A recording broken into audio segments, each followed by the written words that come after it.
जहां पूरा विश्व मंदी की कगार पर है, वहीं भारत अपनी जीडीपी ग्रोथ रेट के आंकड़ों से पूरी दुनिया को चौंका रहा है। अगले 2 दिन के अंदर भारत की जीडीपी ग्रोथ रेट के वास्तविक आंकड़े जारी होंगे, परंतु वास्तविक आंकड़े जारी होने से पहले देश के अर्थशास्त्री उसके बारे में अनुमानित आंकड़े जारी करते हैं और वो अनुमानित आंकड़े वास्तविक जीडीपी के आंकड़ों के आसपास ही होते हैं, उनमें बहुत ज्यादा फ्लक्चुएशंस नहीं होता।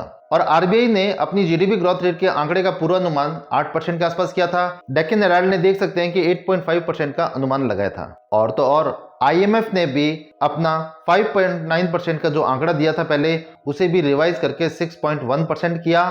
पिछले साल की जीडीपी ग्रोथ रेट के आंकड़े भी भारत की दुनिया में सर्वश्रेष्ठ थे और इसके लिए हमने अलग से वीडियो बनाया है, आप चैनल पर जाकर देख सकते हैं और यहाँ पर आई बटन के अंदर भी उसका लिंक है। आईएमएफ ने ये कहा कि हम ये तो मान रहे हैं कि भारत की जीडीपी दुनिया की सर्वश्रेष्ठ जीडीपी है, परंतु वह 6% के आसपास ही रहेगी। और ऐसे में जीडीपी ग्रोथ रेट का आंकड़ा 8.5% आना अपने आप में बहुत बड़ी बात है। और अगर थोड़ा इसमें मार्जिन ले लिया जाए, अगर इसमें थोड़ी और कमी भी कर दी जाए, तो भी ये लगभग 8% के आसपास तो रहेगा ही रहेगा। जब पूरी दुनिया की इकोनॉमी वेंटिलेटर पे चल रही है, बिल्कुल मरणासन अवस्था में है, और दुनिया की 1 नंबर की इकोनॉमी यूएसए की जीडीपी ग्रोथ रेट 1%, जापान दुनिया की 3rd इकोनॉमी, उसकी GDP growth rate 1%, UK 1%, Russia 1.3%, Brazil 1.2%, south Africa 1.7% और चाइना 4.5%। ये डाटा आईएमएफ ने जारी किए थे। आईएमएफ के अनुसार अनुमानित जीडीपी ग्रोथ रेट इन देशों की यह है। इसमें थोड़ा बहुत चीन ही प्रदर्शन कर रहा है। और ऐसे में भारत की जीडीपी ग्रोथ रेट का आंकड़ा 8% के आने का कारण यह है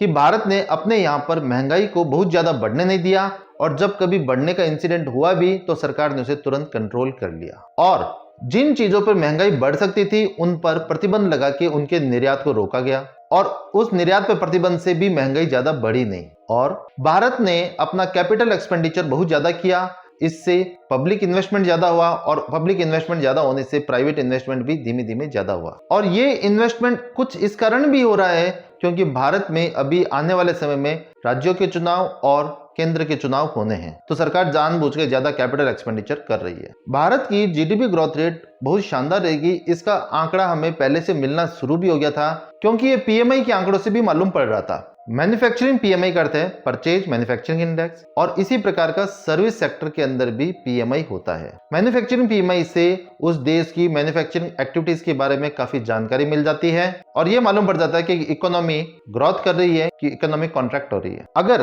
किसी भी देश का पीएमआई 50 से ऊपर है तो इसका मतलब वो इकोनॉमी बढ़ रही है। अगर किसी भी देश का पीएमआई 50 से कम हो रहा है तो वो इकोनॉमी कॉन्ट्रैक्ट हो रही है। तो भारत के मैन्युफैक्चरिंग सेक्टर का पीएमआई जो जून में 57.8 था, वह हल्का सा घटकर जुलाई के अंदर 57.7 हो गया था, परंतु फिर भी ये चूंकि 50 से ऊपर था, अर्थात इकोनॉमी आगे ही बढ़ रही थी। या ये कह सकते हैं कि मैन्युफैक्चरिंग सेक्टर अपने आप में सही चल रहा था। और सर्विस पीएमआई की अगर बात की जाए तो जून में सर्विस पीएमआई 58.5 था, जो जुलाई में बढ़कर 62.3 हो गया। तो अपने आप में ये भी बहुत शानदार और जबरदस्त परफॉर्मेंस थी। तो इन दोनों इंडिकेटर से ये मालूम पड़ने लग गया था कि भारत की इकोनॉमी आगे बढ़ रही है और भारत की जीडीपी ग्रोथ रेट बहुत शानदार रहेगी। और भारत अपने मैन्युफैक्चरिंग सेक्टर में, सर्विस सेक्टर में, एग्रीकल्चर सेक्टर में इसी प्रकार का प्रदर्शन अगर करता रहेगा तो 31 मार्च 2024 तक ये उम्मीद किया जा सकता है कि भारत जो अभी 5th नंबर की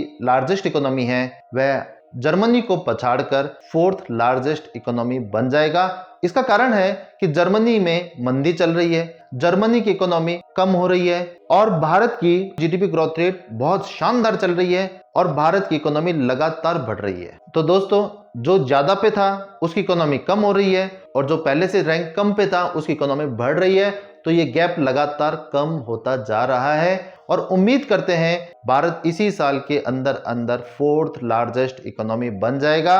और दोस्तों, अगर जीडीपी के एक्चुअल आंकड़े जब आएंगे और कोई भी और अपडेट होगा तो मैं आपको लगातार देता रहूंगा। आप हमारे चैनल पर बने रहिए। Thank you for watching this video.